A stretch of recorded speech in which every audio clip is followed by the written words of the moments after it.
Hello friends, ये कल का ही जो कंटिन्यू वीडियो था ये वही है।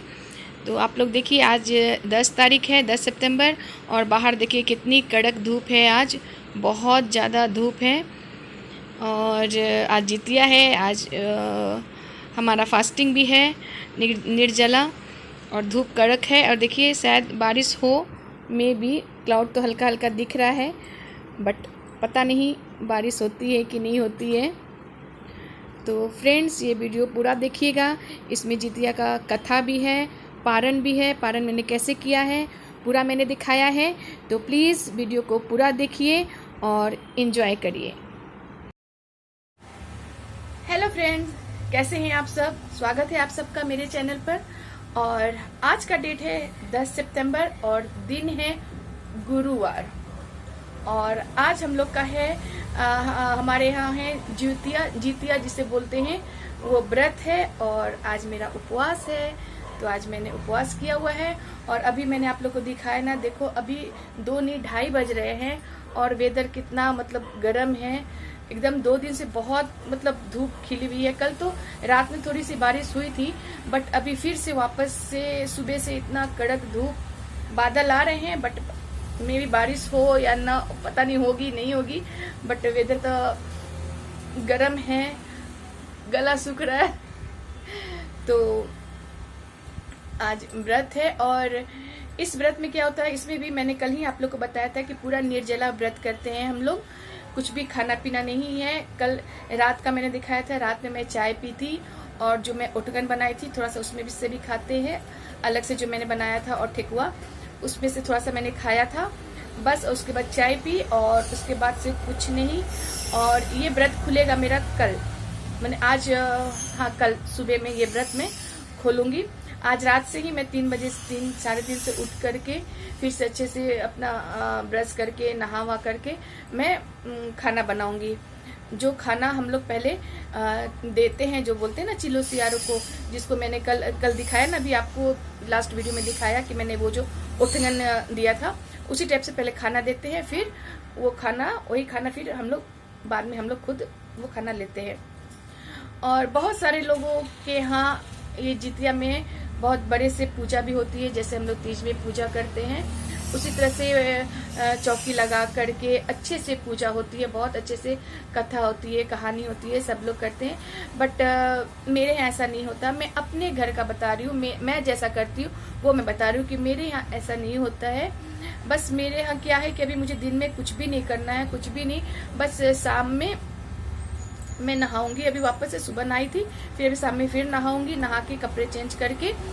और कपड़े में भी ऐसा नहीं है कि न्यू पहनना है, जो भी घर के धुले कपड़े हैं वही पहनना है हमारे में।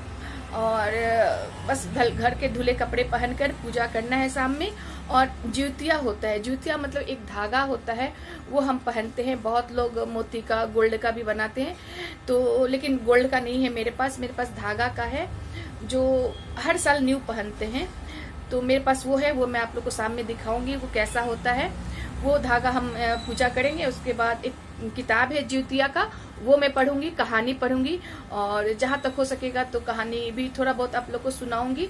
बस कुछ नहीं, पूजा जहां मेरा पूजा का मंदिर है, बस वही नीचे बैठकर मैं किताब पढ़ूंगी, कहानी पढ़ूंगी, आरती करूंगी, दिया दिखा दूंगी भगवान जी को, बस हो गया। और उसके बाद वो मैं जो जितिया ली हूँ वो मैं पहन लूंगी, बस हो गया। इतना ही हमारे में करना होता है।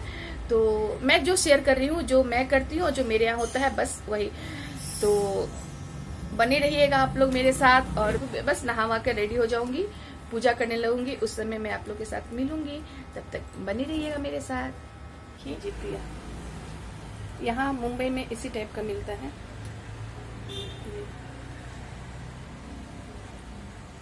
अभी इसको मैं पूजा पे ही रखूंगी, और पूजा करने के बाद फिर इसको मैं पहनूंगी। तो अभी मैं इसको मंदिर में ही रखती हूँ।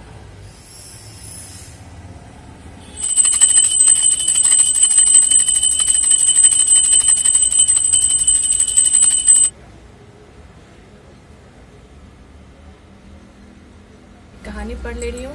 ये किताब है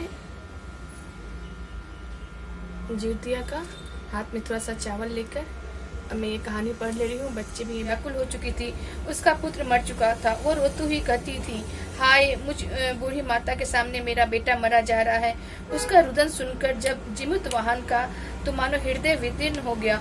वह तत्काल उसी स्त्री के पास गया और उससे पूछा, तुम्हारा बेटा कैसे मर रहा है? बूढ़ी ने कहा, गरुड़ प्रतिदिन आकर गाँव के लड़कों को खा जाता है। इस पर उस दयालु राजा ने कहा, माता तुम रो मत, आनंद से बैठो, मैं तुम्हारे बच्चे को बचाने का यत्न करता हूँ। ऐसा कहकर राजा उस स्थान पर गया जहाँ गरुड़ आकर प्रतिदिन मांस खाया करते थे। उसी समय गरुड़ भी उस पर टूट पड़ा और मांस खाने लगा। जब अतिशय तेजस्वी ने राजा का बाया अंग खा लिया तो झट से राजा ने अपना दाहिना अंग फेर गरुड़ के सामने कर दिया। यह देखकर गरुड़ ने कहा, तुम कोई देवता हो, कौन हो? तुम कोई देवता हो, कौन हो? तुम मनुष्य तो नहीं जान पड़ते। अच्छा, अपना जन्म और कुल बताओ। पीड़ा से व्याकुल मन वाले राजा ने कहा, हे पक्षीराज, इस तरह से प्रश्न करना व्यर्थ है। तुम अपनी इच्छा भर मेरा मांस खाओ। यह सुनकर गरुड़ रुके और बड़े आदर से राजा के जन्म और कुल की बात पूछने लगे। जब राजा ने कहा, मेरी माता का नाम है शैवा और मेरे पिता का नाम है शालिवाहन, सूर्यवंश में मेरा जन्म हुआ है और जीमूत वाहन मेरा नाम है। राजा की दयालुता देखकर गरुड़ ने कहा, हे महाभाग, तुम्हारे मन में जो अभिलाषा हो वह वर मांगो। यदि आप मुझे वर मांगो। तो राजा ने कहा, यदि आप मुझे वर दे रहे हैं तो वर दीजिए कि आपने अब तक जिन प्राणियों को खाया है वो सब जीवित हो जाएं। हे स्वामीन, अब से आप यहाँ बालकों को ना खाएं और ऐसा कोई उपाय करें कि जो जहाँ उत्पन्न हो वहाँ बहुत दिनों तक जीवित रहें। धौम्य ने कहा कि पक्षीराज गरुड़ राजा को वरदान देकर स्वयं अमृत लाने के लिए नागलोक चले गए। वहां से अमृत लाकर उन्होंने उन मरे हुए मनुष्यों की हड्डियों पर बरसाया। ऐसा करने से सब जीवित हो गए जिनको कि पहले ने गरुड़ खाया था।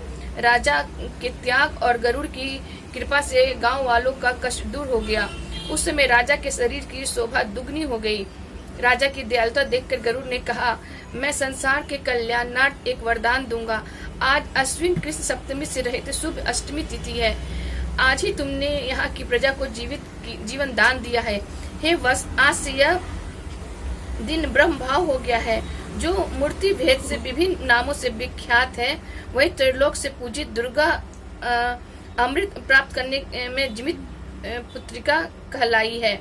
सो इस तिथि में जो स्त्रियां इस जीवित पुत्रिका की और कुश की आकृति बनाकर तुम्हारी पूजा करेंगी तो दिनों दिन उनका सौभाग्य बढ़ेगा और वंश भी बढ़ती होगी। हे राजन, सप्तमी से रहित और उदया तिथि की अष्टमी को व्रत करें। यानी सप्तमी विरुद्ध अष्टमी जिस दिन हो उस दिन व्रत न कर शुद्ध अष्टमी को व्रत करें और नवमी में पारण करें। यदि इस पर ध्यान न दिया गया तो फल नष्ट हो जाएगा और सौभाग्य तो अवश्य ही नष्ट होगा। जीवित वाहन को इस तरह वरदान देकर गरुड़ वैकुंठ धाम को चले गए और राजा भी अपनी पत्नी के साथ नगर को वापस आ गए। धौम द्रौपदी कहते हैं, हे देवी, मैंने यह अतिशय दुर्लभ व्रत तुमको बतलाया है। इस व्रत के करने से बच्चे दीर्घायु होते हैं। हे देवी, तुम भी पूर्वोक्त विधि से यह व्रत और दुर्गा जी का पूजन करो तो तुम्हें अभिलषित धन प्राप्त होगा। मुनिराज व्रत और उसके प्रभाव को किसी एक चीही ने सुन लिया और अपने सखी सियारिन को बतलाया। उसके बाद पीपल की शाखा पर बैठकर उस चीही ने और उस पक्षी के एक खोते में बैठकर सियारिन ने भी यह व्रत किया। फिर वही चीही किसी उत्तम ब्राह्मण के मुख से यह कथा सुन आई और पीपल के खोते में बैठी हुई उस सखी को सुनाया। सियारिन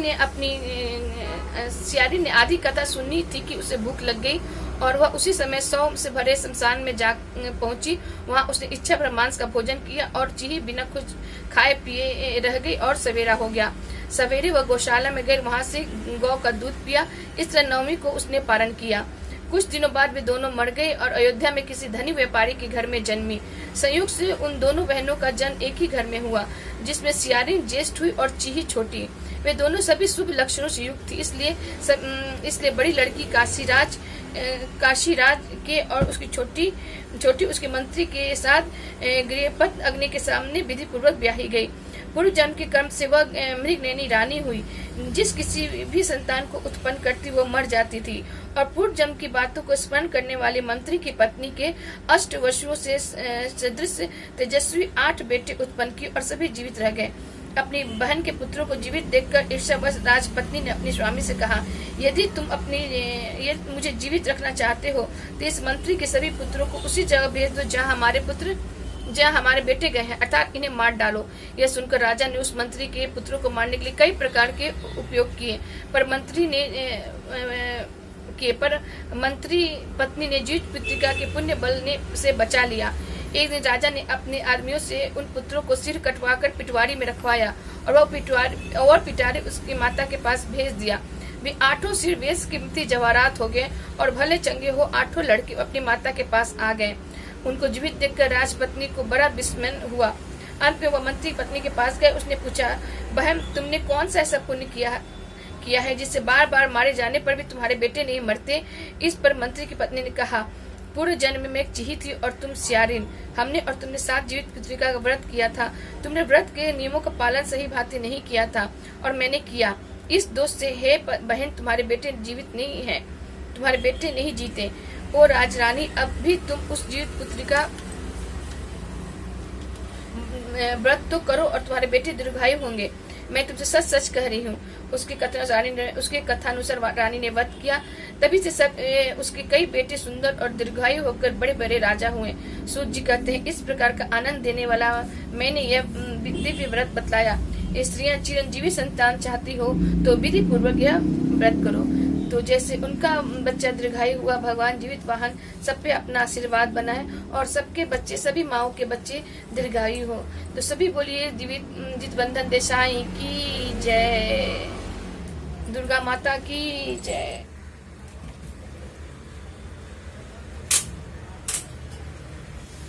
मिरर में आ रही अच्छा।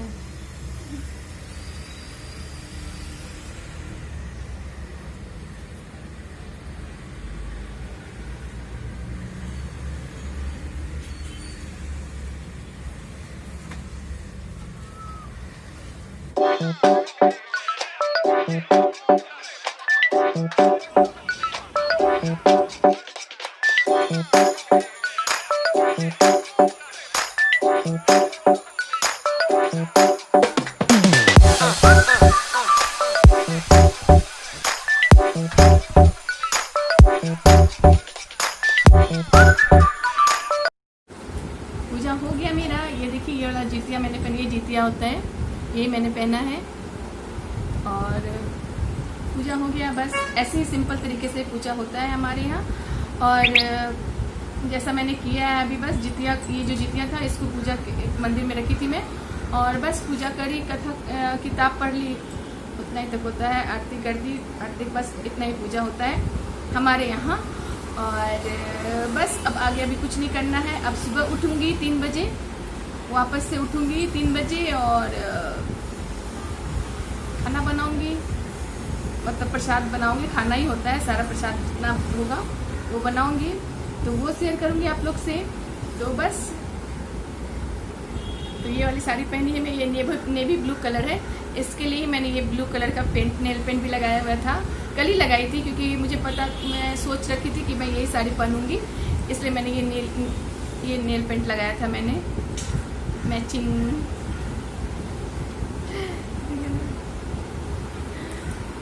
तो और इसके बाद फिर मैं मिलूंगी सीधे आप लोग से मॉर्निंग में 3 बजे, जब मैं खाना बनाऊंगी उस समय। और देखती हूँ मूड करेगा तो मेहंदी लगाती हूँ। अभी भी नहीं लगाई हूँ, देख लो, नहीं है हाथ में मेहंदी। तो देखती हूँ, मन तो बहुत हो रहा है बट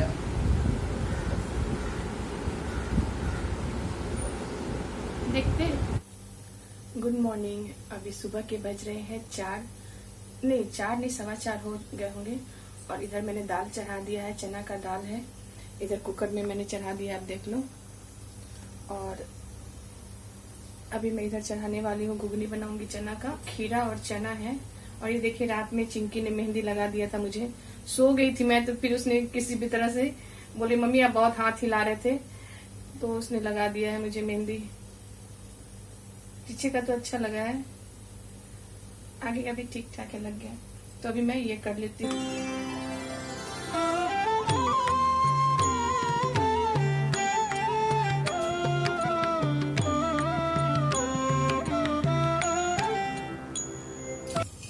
और अभी मैं चना छौंक रही हूँ, घुगनी। और जो भी खाना बनाऊंगी ना, बिना लहसुन प्याज का बना रही हूँ। तो उसके लिए मैं यहाँ पर प्याज टमाटर काट रही हूँ और अदरक है। ये आप लोग तेल में, मतलब सरसों तेल में नहीं बनाना है, आप या तो रिफाइंड में बनाइए या फिर घी में बनाइए। तो यहाँ मैं चना बना रही हूँ, काला चना बिना लहसुन प्याज का। तेल में जीरा डाल के चना डाल दी और उसको भूनने के बाद अदरक डालूंगी मैं इसमें। और सिंपल सब मसाले जो हैं लाल मिर्च पाउडर, हल्दी पाउडर और धनिया पाउडर, जीरा पाउडर। यहाँ पर मैंने लाल मिर्च पाउडर और ये हल्दी पाउडर डाला। अब यहाँ पर मैं ये धनिया पाउडर डाल रही हूँ, दिखा रही हूँ कि ये मैंने घर में बनाया हुआ है वो पाउडर है। और थोड़ा सा जीरा पाउडर भी डाल दिया मैंने। बस ये सब डाल के भून दूँगी अच्छे से। और इसके बाद जो मैं टमाटर कट करके रखी हूँ, 2 टमाटर है ये, उसको भी इसमें मैं डाल देती हूँ अच्छे से और इसको भून लूँगी थोड़ी देर। और अब मैं इसमें मिला दूँगी गरम मसाला। ये देखिए, ये गरम मसाला पाउडर है, ये भी डाल दी। और थोड़ी देर भुनने के बाद इसमें मैं डाल दूँगी पानी और फिर सीटी देगा, 1 सीटी, उसके बाद कम करके रख देंगे। लास्ट में मैं इसमें मिलाऊँगी चावल का आटा, जो बहुत ज़रूरी होता है अभी इसमें। और अभी मैं शरबत पी लेती हूँ, क्योंकि मैंने खीरा चना दे दिया है और उसके बाद हम शरबत पी सकते हैं। तो उसके पहले क्या करना है, हम एक खीरा लेंगे और उसका एक बीज निकालेंगे और एक चना, वो पहले मुंह में डालेंगे, उसके बाद हम शरबत पिएंगे। ये देखिए खीरा है, इसके जो बीज होते हैं वो निकालना है इस टाइप से। और ये चना पहले हम मुंह में डालेंगे।